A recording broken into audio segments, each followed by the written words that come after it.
Hello mga kababayan, welcome po sa ating channel, ang Inday Sara Survivor, ang taga-ulit ng balita. Ito ang ating channel, Inday Sara Survivor. Ngayon, napag-uusapan natin ay si Franz Castro. Galit na galit ako din kay Franz Castro. Kaya ulitin natin yung balita para sa kanya, para mapunta sa isip niya kung gaano siya kasama. Ba? Yan lang yan. So, ulitin natin to para makita niya, sino mang mga friends niya na makakita nito, ma-remind siya na convicted siya. Nang. Okay. Sorry. Nauna po sa lahat, salamat sa nag-subscribe. So, ang ating channel, malapit na talagang matapos, no? Makikita na natin doon. Pwede natin doon pamimigay itong ating shirt na ito. So, salamat ulit. At saka, ayun, saan ko na yung galit kay Franz Castro. Antay ka lang. Ipanoorin natin to guys ha. Baka hindi nyo pa napanood, kaya ulitin natin yung balita. So ito. Kung sino yung kinontempt niya pala. So ito. Panoorin natin guys ha. Yan. Sitin natin yun. Tila nga mali nang naipakontempt ng House of Representatives si Atty. Zuleika Lopez. Mukhang siya na ang Trojan horse na pinakawalan ni Vice President Sara. Napag-alaman sa isang source na ang tatay ni Atty. Zuleika Lopez na si Judge Jose, maging ang kanyang uncle na Mayor at Congressman Elias ay mga pare-parehong nagsilbi. Nagbigay ng serbisyo sa tatay ni BBM na si dating Pangulong Ferdinand A. Marcos. At hindi lang yan, si Atty. Lopez ay isang information officer sa UP Mindanao at siya ay isang graft investigator sa opisina ng Ombudsman. Kaya tila Wala ka. Sorry guys, nawala ako guys. So, palakihin na lang. mali sila ng napakontempt. Ayon sa post ni Peter Chiu Lavina, I know Zuleika Lopez and her family. Her father, Judge Jose, and Uncle Mayor and Congressman Elias both served Marcos Sr. Her intellect and dedication to public service are off the chart compared with many members of Congress. She is a lawyer. Many lawmakers are not. She Parang awkward, no? Lawyer, pinakulong ng isang convicted. Ay na lang. was information officer at the UP Mindanao, graft investigator at the Office of Ombudsman in Mindanao, City Council Secretary of Davao when I was a City Councilor, City Administrator of Davao and Chief of Staff of the Office of the Vice President.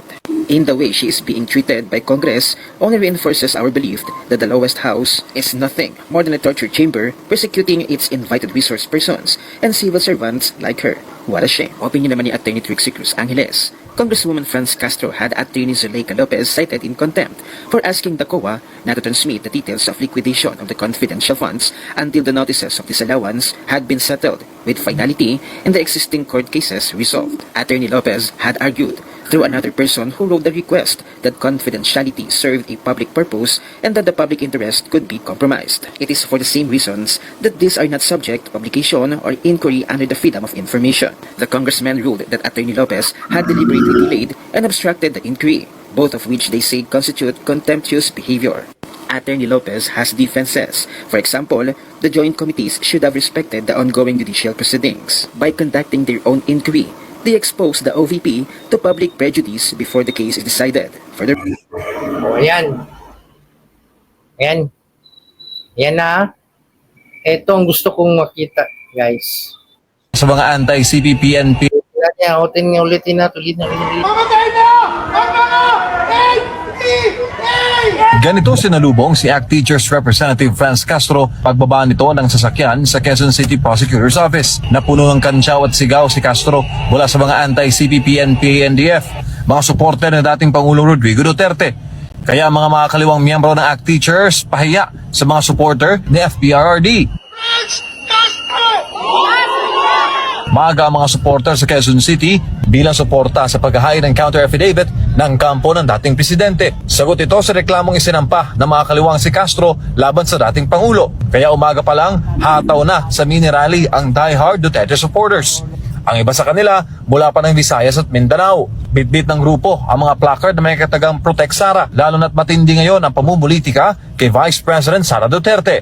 Nandito lang kami para magbigay ng suporta sa ating dating Pangulong Rodrigo Roa Duterte doon sa Mukha, oh.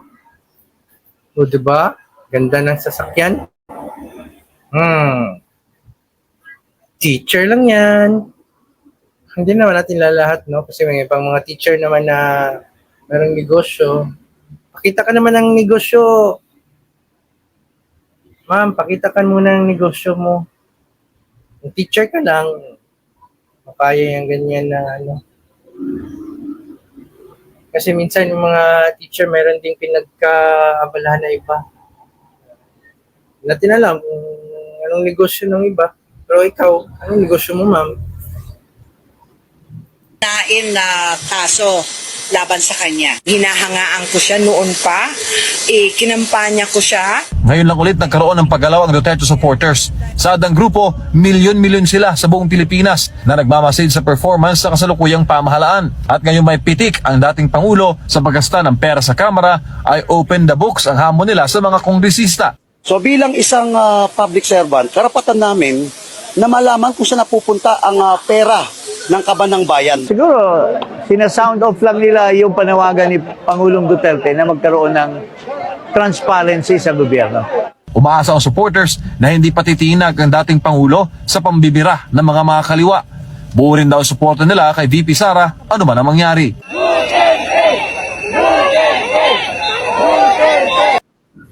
Kayo guys, support pa rin ba kayo guys? Yeah, lalo na ngayon. Galit na galit talaga na yung iba ba? Iba talaga yung effect ng ayuda.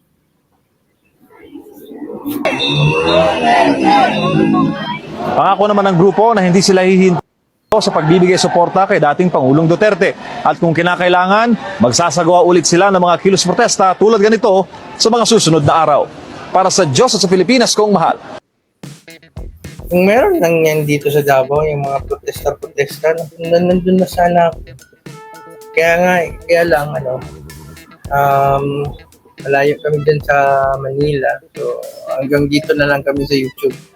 Dito namin lalabas ang mga protesta namin. Diba? No? Meron pa akong nabasa doon na meron na daw silang backup plan. So, excited na ako dyan. Kung ano ko yung backup plan. Wait na lang tayo guys ha. Wait na lang talaga tayo. So, hanggang dito na lang muna guys. Saka maraming salamat ulit. Sorry, nag-change ako ng camera. Nag-overheat yung camera natin. Oh. Kaya medyo malabo. Kung masyadong mapalakihan. Kasi pangit yung kuha, yan o. So, okay lang. Ganito lang muna tayo. Tapos, pakishare naman guys kung pang other information nyo kay Attorney Lopez. Sana nababasa natin doon na yung mga link dyan. Baka may share nyo sa comment section natin, no? Kung ano pang hint ninyo kung anong mangyayari. Kasi start ng video na yun parang sabi ng Trojan horse daw na pakawala ni VP Sara, si Attorney Lopez. So salamat guys. So ito again, ito yung shirt na ipimimigay natin. Ayan. So konting-konti na lang talaga matatapos na yung page. Kasi dapat maganda siya pag open na. Thank you and have a good day.